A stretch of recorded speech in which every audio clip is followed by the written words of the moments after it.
आपण आज आलो आहे बंधाऱ्यावर मित्रांसोबत फिरायला। बंधाऱ्याला प्लेट लावल्यामुळे भरपूर पाणी साचलं आहे।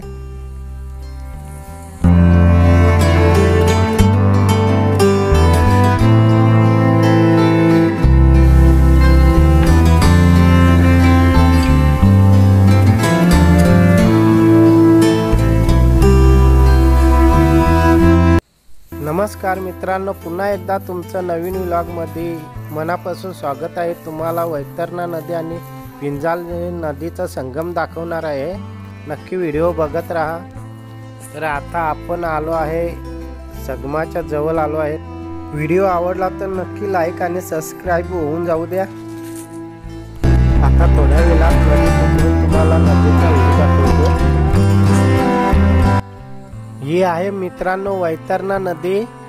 इकडनं वैतरणा नदी वाहत जाते आणि पुढे आहे ती पिंजाली नदी। या नदींचा हा संगम आहे। या दोन नदींचा संगम होऊन मित्रांनो पुढे जी नदी वाहत जाते ती वैतरणा नावानेच ओळखली जाते।